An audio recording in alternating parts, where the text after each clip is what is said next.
Hello दोस्तों, कैसे हो सभी।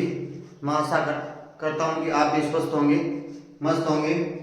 तो आज हम पढ़ेंगे महत्वपूर्ण दिवस दिसंबर के। तो हम पहले पढ़ेंगे विश्व एड्स दिवस। तो विश्व एड्स दिवस मनाया जाता है 1 दिसंबर को। एड्स के प्रति जागरूकता फैलाने के लिए। एड्स होता है संक्रमित सुई एवं असुरक्षित यौन संपर्क से। दूसरा दिवस है राष्ट्रीय प्रदूषण नियंत्रण दिवस। प्रदूषण को कंट्रोल करने के लिए पूरे भारत में 2 दिसंबर को मनाया जाता है प्रदूषण नियंत्रण दिवस। नंबर 3 पर मनाया जाता है, 3 नंबर पर हमारा विश्व कंप्यूटर साक्षरता दिवस कब मनाया जाता है। तो ये भी मनाया जाता है 2 दिसंबर को। कंप्यूटर अवेयरनेस के लिए ये 2 दिसंबर को मनाया जाता है। नंबर 4 हमारा प्रश्न रहेगा भारतीय नौसेना दिवस कब मनाया जाता है। तो भारतीय नौसेना दिवस मनाया जाता है 4 दिसंबर को। इसका मुख्यालय है नई दिल्ली में। नौसेना किस मंत्रालय के अधीन आती है। तो ये आती है रक्षा मंत्रालय के अधीन। रक्षा मंत्रालय का जिम्मा वर्तमान में किस मंत्री के पास है। तो उसका आंसर आएगा राजनाथ सिंह। और यदि पूछे कि नौसेना के जनक किनको बोलते हैं, तो नौसेना के जनक बोलते हैं छत्रपति शिवाजी महाराज को, क्योंकि उस टाइम पर सबसे शक्तिशाली सेना छत्रपति शिवाजी महाराज की थी। इससे पहले इसका नाम रॉयल नेवी था। पहले इसका नाम रॉयल नेवी था, परंतु वर्तमान स्वरूप में आई है 26 जनवरी 1950 को। और 2025 में इसने वर्तमान स्वरूप में इसमें कर लिए इसने 75 वर्ष पूर्ण, क्योंकि 1950 से लेकर 2025 में इसने 75 वर्ष पूर्ण कर लिए। उसका ध्येय वाक्य है मोटो सैन नो वर्ण। तो उसका अर्थ होता है कि जल के स्वामी हम पर शुभ हो, कि जल के स्वामी हम पर शुभ हो। ये मोटो भी बहुत बार पूछते हैं एग्जाम में कि मोटो क्या है या इनके नौसेना प्रमुख कौन है। तो नौसेना प्रमुख वर्तमान में है दिनेश के त्रिपाठी। ये प्रश्न बार बार एग्जाम में पूछे जाते हैं कि महत्वपूर्ण दिवस के बारे में, चाहे वो केंद्र सरकार की नौकरियां हो या राज्य सरकार की नौकरियां हो, दोनों ही परीक्षाओं में ये महत्वपूर्ण सवाल और महत्वपूर्ण दिवस के सवाल पूछे जाते हैं। तो आप कंटिन्यू इनको वॉच कीजिए। और अगला दिवस मनाया जाता है सशस्त्र सेना झंडा दिवस। तो ये मनाया जाता है 7 दिसंबर को। 7 दिसंबर को ये मनाया जाता है। 1949 से ये लगातार मनाया जा रहा है। और ये इसलिए मनाया जाता है कि देश के सैनिकों और उनके परिवारों के सम्मान और कल्याण के लिए मनाया जाता है, क्योंकि जो 1947 में स्वतंत्रता या उससे पहले जो देश के लिए सैनिक शहीद हुए, उनकी याद में और उनके परिवार के कल्याण के लिए धन इकट्ठा करने के लिए यह दिवस सशस्त्र झंडा दिवस 7 दिसंबर को मनाया जाता है। हम आगे बढ़ेंगे। नंबर अंतर्राष्ट्रीय नागरिक उड्डयन दिवस। अंतर्राष्ट्रीय नागरिक उड्डयन दिवस ये मनाया जाता है 7 दिसंबर को। और उड्डयन या एविएशन मिनिस्टर वर्तमान में कौन है हमारे उड्डयन मंत्री। तो वो है राम मोहन नायडू।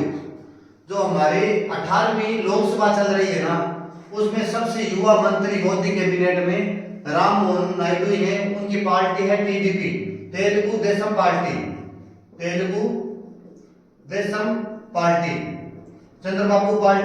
चंद्रबाबू नायडू की पार्टी है, उनसे ये मंत्री है। क्योंकि जो 18वीं लोकसभा है उसके अंदर मोदी सरकार को पूर्ण रूप से बहुमत नहीं मिला, क्योंकि 543 सीटें हैं वर्तमान में लोकसभा की। उसके अंदर उनको सीट मिली है 240 बीजेपी पार्टी को।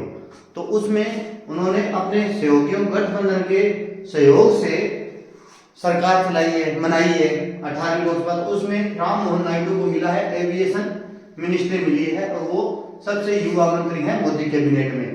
जो ये एविएशन वाला विवाद भी चला था इंडिगो वाला, कि इसमें यात्रियों को बहुत ज्यादा परेशानियों का सामना करना पड़ा था, किराया ज्यादा लिया जा रहा था, उड़ानें रद्द कर दी गई थी। तो उसका जिम्मा उड्डयन मंत्री के पास ही होता है और उनका संचालन करते हैं उड्डयन मंत्री, और उनके उड्डयन मंत्री का नाम है राम मोहन नायडू।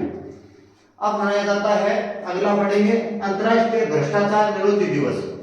ये मनाया जाता है 9 दिसंबर को। भ्रष्टाचार से निपटने के लिए हमें क्या क्या उपाय करने चाहिए, ये मनाया जाता है 9 दिसंबर को।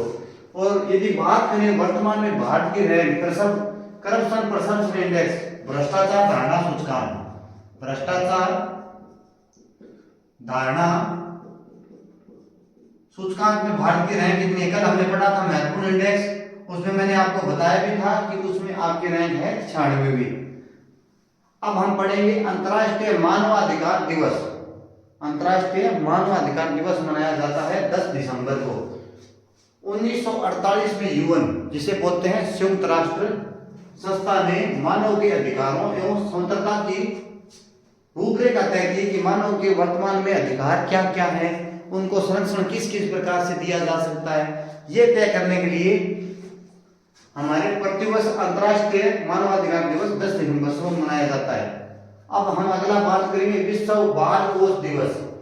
बच्चों के संरक्षण के या बच्चों के अधिकारों के लिए एक दिवस मनाया जाता है दिसंबर में, वो है 11 दिसंबर को विश्व बाल कोष दिवस। अब अगला आता है विश्व ऊर्जा संरक्षण दिवस। विश्व ऊर्जा संरक्षण दिवस मनाया जाता है 14 दिसंबर को। जो मैं आपको बता रहा हूँ ये दिसंबर के महत्वपूर्ण दिवस हैं और इनको आपको एक ही क्लास के अंदर हम दिसंबर के सभी दिवस हैं इम्पोर्टेंट वो सभी पढ़ लेंगे। तो आपको भी यदि दिसंबर के महत्वपूर्ण दिवस की क्लास देखनी हो तो आप एक ही क्लास में दिसंबर के महत्वपूर्ण दिवसों की जानकारी प्राप्त कर सकते हैं। अगला मनाया जाता है विश्व मानव एकता दिवस। विश्व मानव एकता दिवस ये मनाया जाता है 20 दिसंबर को। विश्व मानव एकता दिवस ये मनाया जाता है 20 दिसंबर को। अब अगला है राष्ट्रीय गणित दिवस। जो मैं आपको अंतर्राष्ट्रीय बता रहा हूं ना, अंतर्राष्ट्रीय का मतलब तो हो गया इंटरनेशनल, कि वो पूरे वर्ल्ड में मनाया जाता है, और जो मैं आपको राष्ट्रीय बता रहा हूं वो होता है नेशनल लेवल पर। नेशनल लेवल को मतलब हमारे देश में मनाया जाता है। तो ये मनाया जाता है 22 दिसंबर को, क्योंकि गणित के विषयों में बहुत बढ़िया काम किया था श्रीनिवास रामानुजन ने। तो उनकी तो उसकी योगदान को देखते हुए 2012 में ये घोषणा हुई कि प्रत्येक वर्ष है ना 22 दिसंबर को राष्ट्रीय गणित दिवस मनाया जाएगा। उसके बाद में हम अगला इंपोर्टेंट बात करते हैं हमारे देश में जो महत्वपूर्ण योगदान है किसानों का, उनकी लिए भी एक राष्ट्रीय किसान दिवस मनाया जाता है। राष्ट्रीय किसान दिवस मनाया जाता है 23 दिसंबर को। और ये मनाया किसकी याद में जाता है? ये मनाया जाता है चौधरी चरण सिंह की याद में, जिनको बोलते हैं हम किसानों का मसीहा। और उनका यदि समाधि स्थल पूजे तो उन्हें बोलते हैं किसान घाट, और वो है नई दिल्ली में। अब ऐसे प्रश्न आता है शक्ति घाट की कहां पर है, तो उसका आंसर आएगा दिल्ली में। ऐसे अलग अलग नेताओं की समाधियां बनी हुई है राजघाट में, वहां पर अलग अलग समाधि है। उसमें एक चौधरी चरण सिंह की भी समाधि है, उनको बोलते हैं किसान घाट, क्योंकि ये किसानों से समर्पित नेता थे, इसलिए इन्हें किसानों का मसीहा भी कहा जाता है। परंतु 1980 में इनकी सरकार है ना मात्र 24 दिन चली थी। 1980 में 24 दिन सरकार चली, इंदिरा गांधी सरकार ने इनका समर्थन वापस ले लिया। तो वो विश्वास प्रस्ताव होता है ना, अविश्वास प्रस्ताव से पहले ही इन्होंने इस्तीफा दे दिया कि इन्हें पता था कि हमारी सरकार अब गिरने वाली है, तो उन्होंने इससे पहले ही इस्तीफा दे दिया। मात्र 24 दिन ये सरकार में रहे, मात्र 24 दिन ये सरकार में रहे। इससे पहले भी यदि हम बात करें 1999 के समथिंग, 1999 में अटल बिहारी वाजपेयी है ना, जो आगे हम बढ़ेंगे उनका दिवस भी सुशासन दिवस, उनको 1 वोट से हार मिली थी, वो भी बहुत करीब से हारे थे। और ये उन्होंने अविश्वास प्रस्ताव से पहले इस्तीफा दे दिया। और एक मात्र ऐसे पीएम जिन्होंने अभी तक लोकसभा का सामना ही नहीं किया, क्योंकि लोकसभा का सत्र होता है 2, तो उस पे उस टाइम सत्र चल नहीं रहा था, इस कारण इन्होंने कभी लोकसभा का सामना नहीं किया। आगे हम पढ़ेंगे, अब हम पढ़ना जारी रखेंगे राष्ट्रीय उपभोक्ता दिवस। उपभोक्ताओं के संरक्षण के लिए राष्ट्रीय उपभोक्ता दिवस मनाया जाता है कि उनको जागरूक करने के लिए उपभोक्ताओं के कि वर्तमान में हमारे पास में उपभोक्ताओं के पास कौन कौन से अधिकार है। ये जागृति फैलाने के लिए 24 दिसंबर को मनाया जाता है राष्ट्रीय उपभोक्ता दिवस। ये नया कानून आया 2019 में, जिसे बोलते हैं उपभोक्ता संरक्षण अधिनियम। पहले ये था 1986 का, तो वर्तमान में इसको 1986 वाले को ज्यादा समय हो गए, और वर्तमान जरूरतों को सरकार के द्वारा कहा गया कि वर्तमान जरूरतों को यह कानून पूरा नहीं कर पा रहा है, तो इसके स्थान पर 2019 का नया अधिनियम लाया गया, और जो लागू हुआ 2020 से। तो अब हमारे पास वर्तमान में उपभोक्ता संरक्षण अधिनियम 2019 वाला है जो 2020 में लागू हुआ। तो ये वर्तमान में हमारे पास ये अधिकार है। अब अंतिम दिवस दिसंबर के है ना, उसमें इंपॉर्टेंट है सुशासन दिवस। वो मनाया जाता है 25 दिसंबर को, मनाया जाता है पूर्व पीएम अटल बिहारी वाजपेयी की जयंती पर। अटल बिहारी वाजपेयी की जयंती पर घोषणा कब हुई? 2014 में। सुशासन दिवस 25 दिसंबर को मनाया जाता है और घोषणा कब हुई? 2014 में। और एक जो योजना इन्होंने शुरू की, जो हमारे ग्रामों की रीढ़ की हड्डी की योजना मान सकते हैं हम, कि एक ग्राम को दूसरे ग्राम से जोड़ने के लिए सड़क की कनेक्टिविटी और उनकी कनेक्टिविटी बेहतर करने के लिए प्रधानमंत्री ग्राम सड़क योजना की शुरुआत हुई 25 दिसंबर 2020 को। तो इसी कारण 25 दिसंबर को हर साल सुशासन दिवस मनाया जाता है। तो मैंने आपको बताया था कि एक बोर्ड से सरकार गिरी ना, वो इनकी ही गिरी थी और इनके पक्ष में है ना 269 वोट पड़े, सांसदों ने पक्ष में वोट डाले सांसदों ने, और विपक्ष में जो विपक्षी पार्टी थी अविश्वास प्रस्ताव लाया गया था, अविश्वास प्रस्ताव,